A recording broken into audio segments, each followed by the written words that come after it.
Hey guys, Lakey Bloke here. How are we all?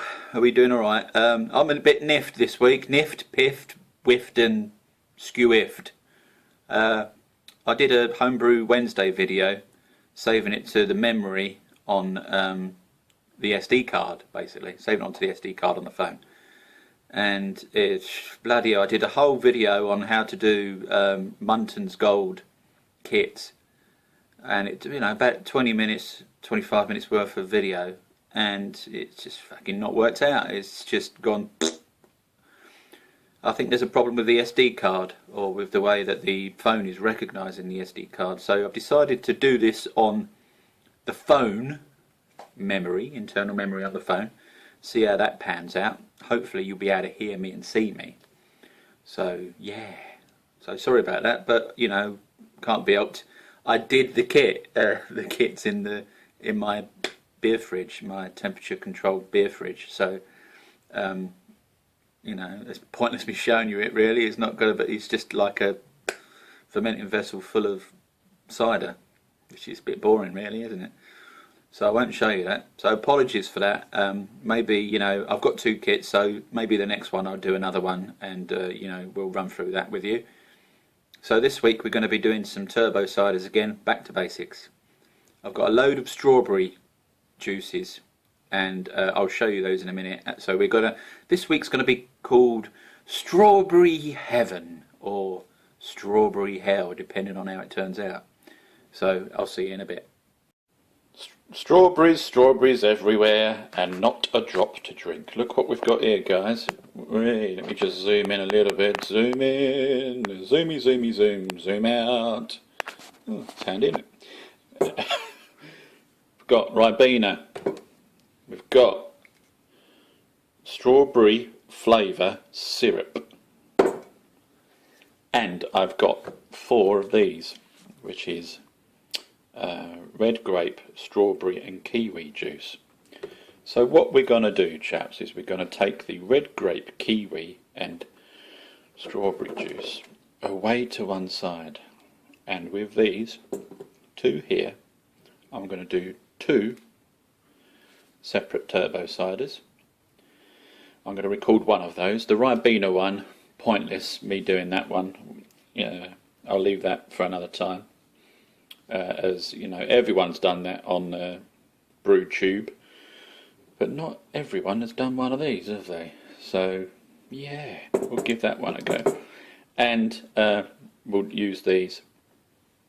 At the moment I don't really know whether to use all of these or just sort of 3 of them and a couple of apples. I don't know. I'll have to have a little think, see what happens as I pour it into the demijohn. So yeah, let's get on with that then, guys, and see what we can rustle up. Hey guys, here we are. Well, we've got some apple juice. We've got 3 litres of apple juice. There's our sanitised demijohn. We've got a teaspoon of citric acid I'm going to put in there. And we've also got this strawberry flavour syrup. In here, that is my yeast starter. I've got, if I can just find the packet, just go over here and show you the wonderful side view. There's the packet there, look. K1V111116 yeast. Had it lying around in the fridge, so thought I'd use it up. In there is a teaspoon of yeast nutrient and a little bit of apple juice. That will be left for about 5 or 10 minutes while I'm emptying this out. In the sink we've got a funnel, and I've also, going back over here, ta-da! This is sanitised. Obviously I don't need that, that's left over from earlier when I was doing the video on my cider that didn't bloody well turn out. Oh, just interestingly, look, just to the left here, this is a brew that I've done using Pat Mac's brewery cap. There it is. There's a little hole in the top there, look, you can see that. But I've used normal yeast in this one. I've not used the yeast that comes with Pat Mac's brewery cap. As you can see, it's clearing but as we get towards the bottom it's still murky. So I'm going to leave that for another few days, guys, just to see what happens. Yeah, that one might be alright. So, back to this though. Sorry, a little bit of a sidestep there. This is going to be obviously cleaned, and I'm going to wash it out with cold water just to get rid of all the crap. Then we're going to put in that, all of that, and then some apple juice. And then on the top of that, we're going to chuck our yeast starter, some citric acid. I'm not going to put in any pectolase today, but I am going to put in a cup of tea, guys. A cup of tea is going to go into this, which I have yet to brew up. So let's get on. Right, guys, so there's our cup of tea with 2 tea bags. That's going to give us some tannin. Obviously, we need tannin in there because we're going to put apple juice in. We'll just bring you over here. Here we are with all our bits and bobs. There is our clean demijohn and our clean funnel. Just over here we've got our strawberry flavour syrup. Now the light on this is probably showing it as sort of like a pink colour, but it isn't. I can assure you it's not pink. It's strawberry colour. So all of that is going in. That quite a thick syrup this. That's going in. You can see in the funnel there the syrup sticking to the funnel, but that's all right, guys. That's all right. And what I'm going to do is I'm going to put some pour some apple in a bit. I'm going to pour some apple juice in there just to make sure I get all the dregs out. But for now, we're just pouring some apple juice into the demijohn. Now this one, guys, is either going to turn out really nice or it's going to be gross. The jury is out on this one, I think. But you know, we like to mix things up, don't we? Yeah, we do, motherfuckers. You bet your sweet white arse. I know my arse is white. Saw it in the mirror. So there we go. I'm going to put another litre of juice in, and I won't film that because it's boring, isn't it? In the meantime, I'm going to fill this up with apple juice just to make sure that I get the last of that sugar out. Sugar? You know what I mean. Strawberry flavour syrup. Mind you, there's bound to be a shed load of sugar in there, isn't there? We'll see, because we'll take a gravity reading at the end. Right, guys, so I've just basically put a litre of apple juice in here, nearly a litre. Shook it all up to get the remnants of the syrup out, and then I'm just going to pour that into there. There we go. This is going to be a syrupy motherfucker.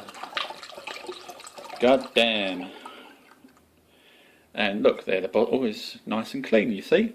Got rid of all the syrup. Got all the syrup out. It's all in our lovely little DJ. But I think I need to put maybe half a litre to a litre's worth of more apple juice in there. So I'll get on with that.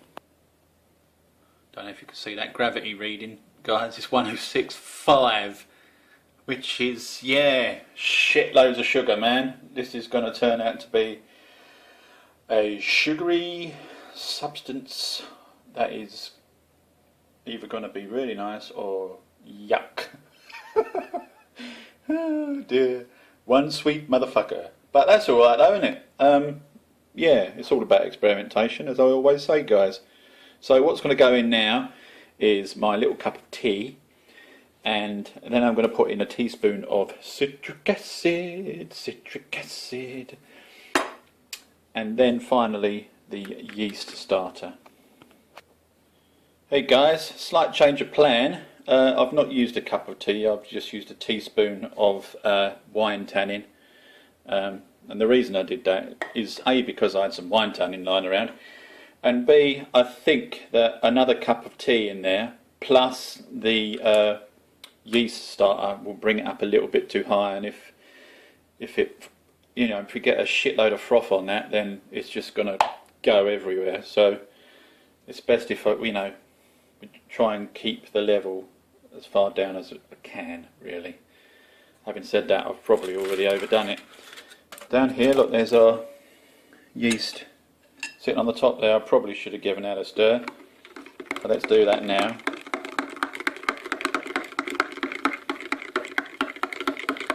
Give that a stir. And what I'm going to do now, guys, is that I didn't give that a stir earlier, just give it a proper stir. I'm going to put the foil back on the top of that, and I'm going to give that another 5 or 10 minutes before I put it into the demijohn, guys. Well, here we are, guys. 10 minutes or so later. There's our yeasty poos. Chuck all that in there. Not too much left in the bottom there. It'll all be in there. Hey! And what do we do now? We take off the funnel. We put on the airlock, and we're done. Hi. Here we are at our second brew, guys. Here's our one we prepared earlier. That's sitting over the back there. Here I've got my tea that I brewed really for the first batch we were doing, but I'm going to stick it in here instead now. My concern was obviously that an extra cup of tea would have brought that up a bit further in this brew, and I didn't want any weird shit going on. But that's alright. This is the Asda. Other supermarkets are available, folks. Red grape, strawberry and kiwi juice, and I've got to be honest with you guys, it's bloody lovely. It's quite thick though, so we're going to chuck one of those in, just a one, and then I'm going to make a judgment call. I'm pouring in some apple juice. Yeah, apple juice. We like apple juice, don't we? After all, you know, we want a cider really. So I'm going to just try and keep the camera steady, guys, while I'm pouring in the juice there. It's quite a thick juice, is the grape, strawberry and kiwi, so I think I might just use one of those. That's my current thinking. Of course, terms and conditions are subject to change, as are my trousers.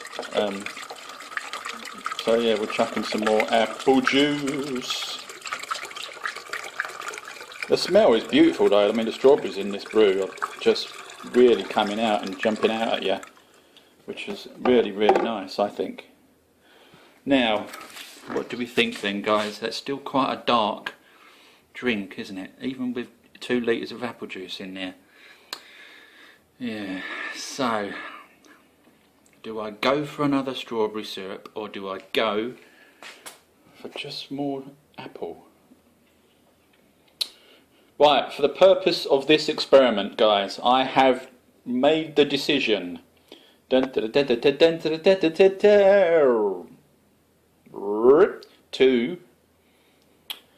just stick in more apple juice, I think. Yeah, I want a cider really with just some sort of strawberryness in there. I don't want the cider to be overpowered by the juice. Unfortunately, I think that's what's going to happen with this syrup one over here. But yeah, I don't really want to do pretty much, you know, 2 batches exactly the same. I just want to, you know, I want this one to be different from that one there. Yeah. So what I'm going to do, guys, is I'm going to go and run and get another carton of apple juice, chuck that in, and then we'll finish that one off too. Right, guys, you probably can see there the meniscus on this is around about 1050. Again, that's fine for me. I don't mind that this particular brew is going to be slightly less stronger than that one. It's enough for my liking, so I'm not going to do any additional sugar because this has already got a fair amount of sugar in it. So I'm happy with that. Hoping you can get this, guys. There's the old yeast nutrient bubbling up with the yeasty on the top. and a little bit of apple juice. So I'm just going to give that another tiny little stir before leaving it for another 5 minutes or so with the foil over the top to protect it from nasties.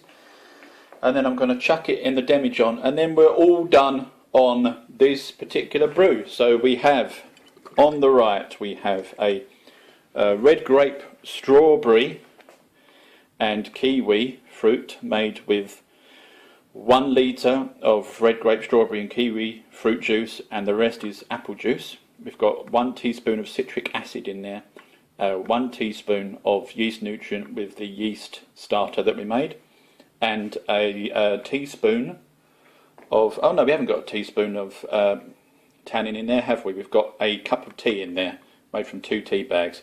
The teaspoon of tannin is in this one, with the 750 millilitres of the strawberry syrup. The bottle's over the back here. Other strawberry syrups are available, folks, I'm sure. And the rest is plain apple juice, as to apple juice, 65p. Other supermarkets are available, folks. Teaspoon, yeah, of citric acid in there too. Hopefully these will turn out really nice. The yeast I've used this time around, guys, as I showed you earlier, is a wine yeast. But hopefully it's supposed to bring out more of the fruity flavours, and it comes from the same strain, I believe, or at least I'm told by the brew shop, as the Young's cider yeast. So hopefully these two will come out just fine. So while I'm here, guys, at the end of this video, I'm just going to show you this. This is my little temperature controller. It's an STC 1000, and it controls the temperature in my beer fridge here. My bastardised beer fridge. In there we've got the Muntons Gold cider that I recorded, and it didn't quite work out, so I'm a bit pissed off about that, but never mind. At the bottom there you can see there's our heat source, and that's keeping in there a wonderful 19.8 degrees at the moment. This particular cider yeast, according to the Muntons box, is best kept between 18 degrees and 20 degrees. So that particular setting there is just fine for what we're doing with this particular cider. Sorry it didn't work out, guys, but you know, that's life, never mind, eh? Over to my right here, look. This is a little tour of my conservatory, guys. There's all of, but some of my turbo ciders here. That one is TC10. Can't remember what I put in that one. These are Gary's, the rest of Gary's ciders. You can see I've drunk those ones in the reviews I did. These other ones I'm going to drink at some point. Might leave them till Christmas. All of these, though, were in the beer fridge there. I'm going to have to find somewhere else to put them, and probably I'm going to have to go into the shed now. Over here, we've got some more ciders and empty boxes just over there in that box there. All those bottles are empty. They need to go over into my little bottle tree, and I'll bring it to you. Here it is. There's my little bottle tree, folks. That's where all my empty bottles go. Over here is my brewing area. Now, these big 4-5 litre bottles of water, I'm going to use those in my next Cooper's kit, which is sitting over here. Ta-da! Lager's a bit dented, but it's fine. And as you can see on the side here, for my next turbo cider, I've got some tins of rhubarb and I've got some strawberries. So the next 2 turbo ciders, one will be a rhubarb and one will be a strawberry. Or I might even do a strawberry and a rhubarb, guys, but I'm not sure how that one will turn out, really. It might be a bit gross.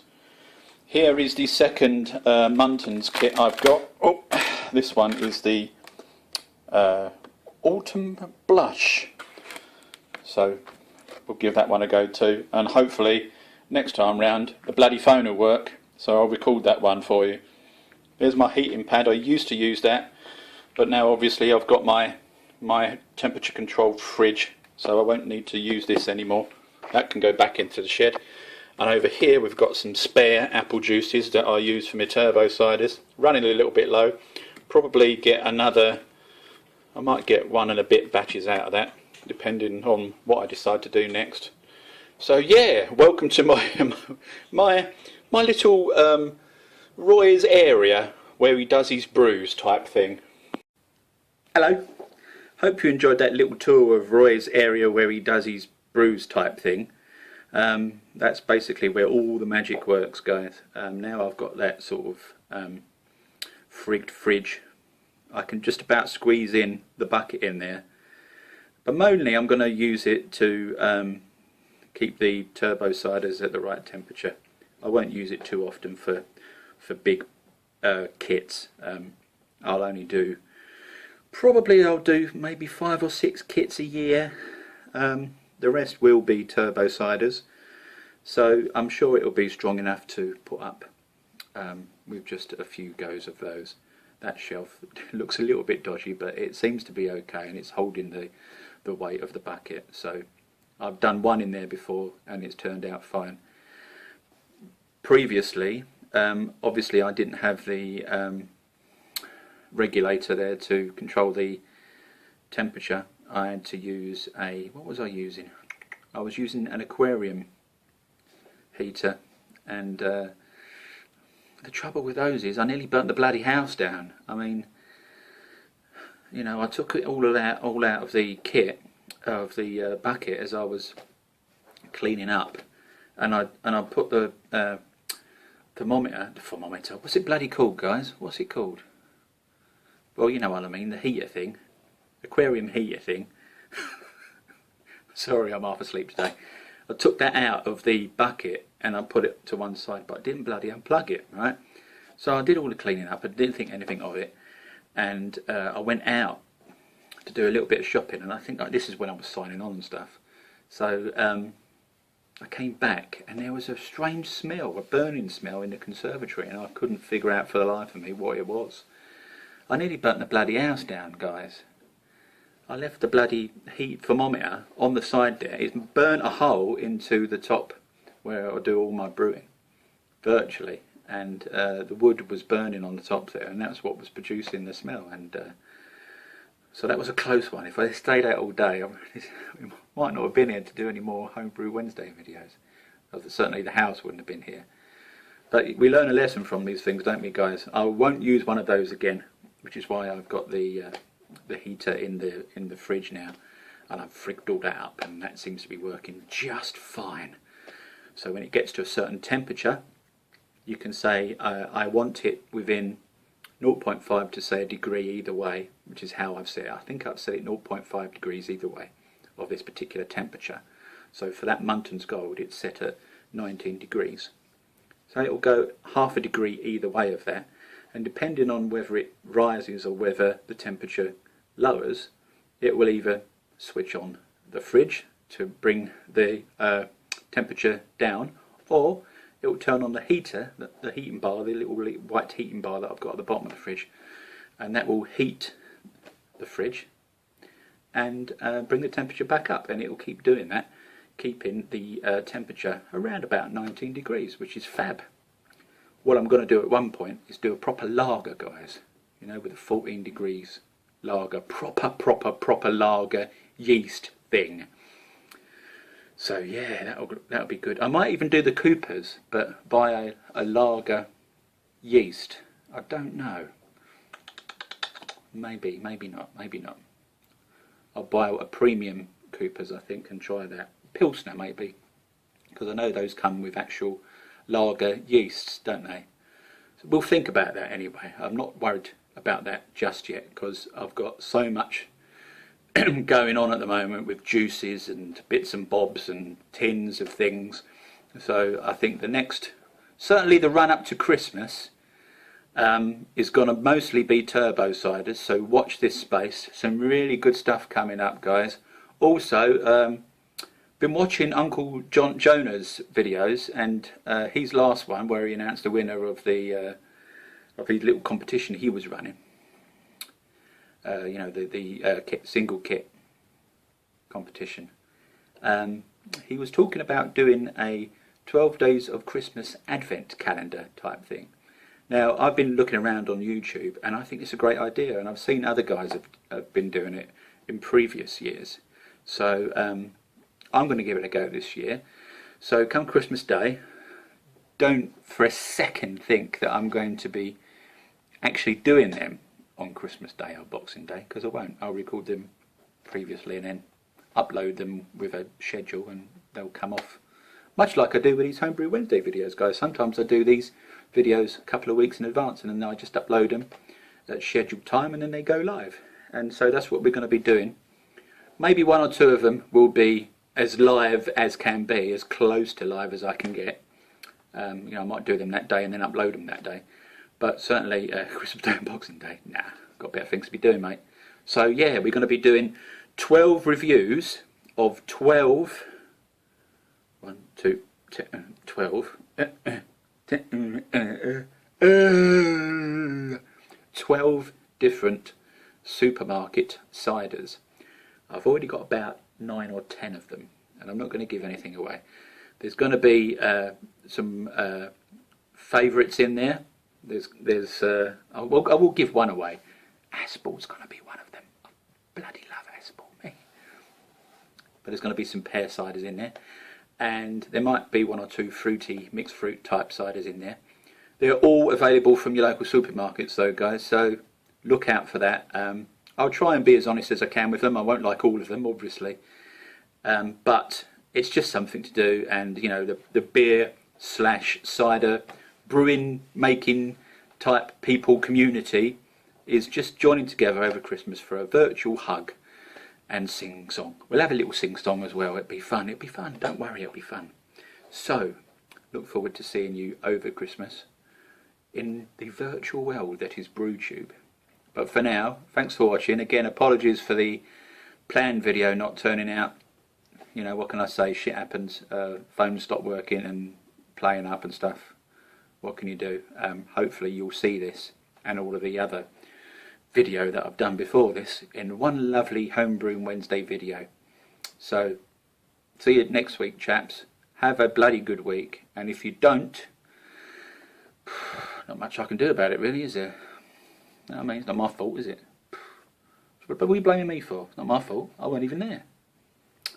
Anyway, hope you have a good time, guys. See you next time.